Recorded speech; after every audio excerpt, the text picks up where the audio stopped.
In Queensland, we know extreme weather all too well, and the expected impacts of climate change means the frequency and severity of extreme weather events, like cyclones and storms, are expected to increase.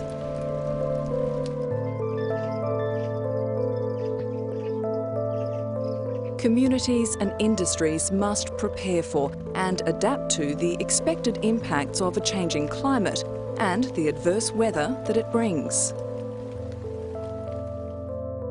This presentation has been prepared in conjunction with the Cyclone Testing Station, the Building Services Authority, Timber Queensland and Emergency Management Queensland. It highlights where cyclone and storm damage is most likely to occur on houses and outlines measures we can take to ensure our homes are better equipped to withstand extreme weather events. For most of us, our home is our most valuable asset. It makes good sense to take all reasonable steps to ensure that our homes are able to face up to what nature can unleash.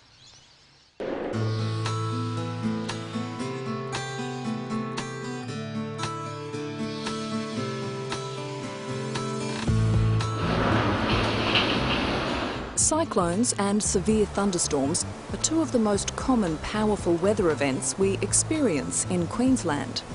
The associated strong winds can cause serious structural damage to homes and potentially cause injury or loss of life. If your home receives damage to the roof, walls, doors or windows, wind-driven rainwater can enter fast, causing further significant damage. Yeah, I know, love. Look at this, Lou. Look at the water coming here. Wind pressure alone, when introduced through weak points in the house, can cause the failure of other building elements that would otherwise have performed satisfactorily. No building can be made completely cyclone and storm resistant, but awareness and regular maintenance that complies with current building regulations will greatly reduce the risk of damage. For the coastal parts of Queensland, from roughly Hervey Bay northwards, 50 kilometres off the coastline, there is an area which we call the cyclonic region under the wind load standards.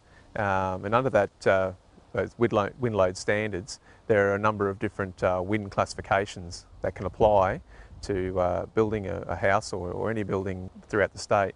When a new house is being planned or designed, the building designer or the builder would probably visit the site and make an assumption about the type of wind speed that's more likely applicable to it.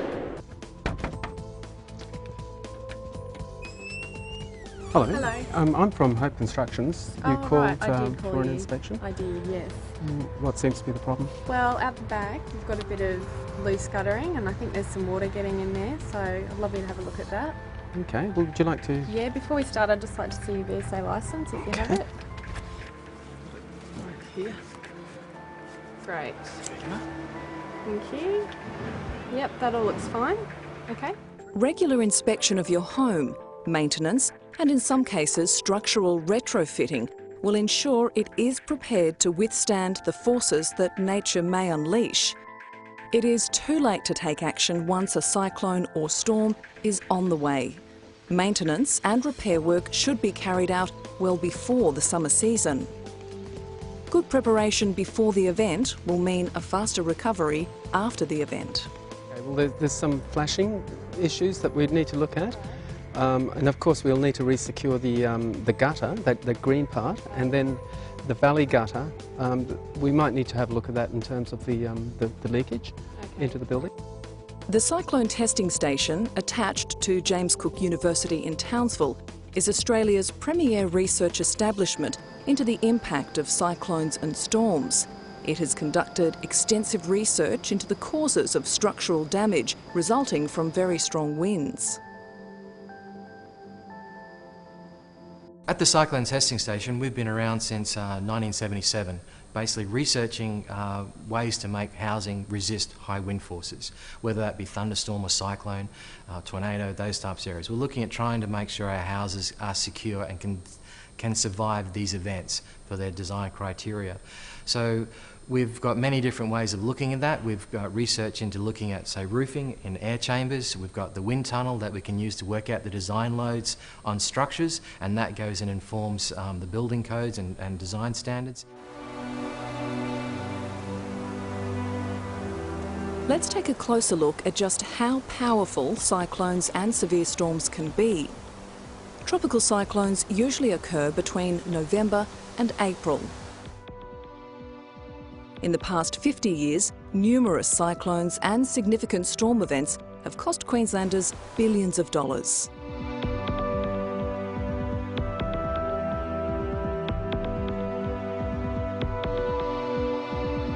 Cyclone movements are unpredictable, but in any one season, at least one Queensland coastal community can expect to be impacted by a cyclone or severe thunderstorm.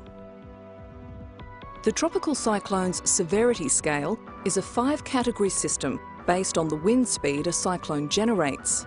The higher the expected wind speed, the higher the cyclone intensity. Most of the Queensland coastline is a cyclonic wind region known as Wind Region C. All houses built in this 50-kilometre wide stretch of coastline should be designed and prepared to resist the effects of a mid-Category 4 cyclone. On 20th of March 2006, Tropical Cyclone Larry made landfall close to Innisfail in far north Queensland. As a Category 4 cyclone, wind gusts reached 230 kilometres an hour. Almost $1 billion of damage was left in Larry's wake. But very strong wind speeds aren't isolated to the cyclone-prone areas of the state. In the southern parts of Queensland, severe thunderstorms regularly cause damage to homes and property. In severe storm cells, wind can approach the same speed range as a low Category 3 cyclone, causing extensive damage to property. Oh no, it's pissing in. Everything's flooding. In Brisbane in 2008, the extreme damage caused by the gap storms is thought to have been caused by a microburst, a localised severe downdraft which induces an outward, horizontal burst of damaging wind. At the peak of the storm, wind speeds were estimated to be 160 kilometres an hour near the suburb of the Gap. Just as in cyclones, debris and unsecured objects caused significant damage when they became airborne.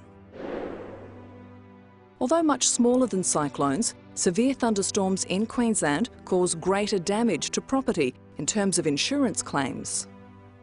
I think the gap storms in November 2008 highlighted a couple of issues that builders, designers and certifiers should be aware of, and that is firstly correct site classification.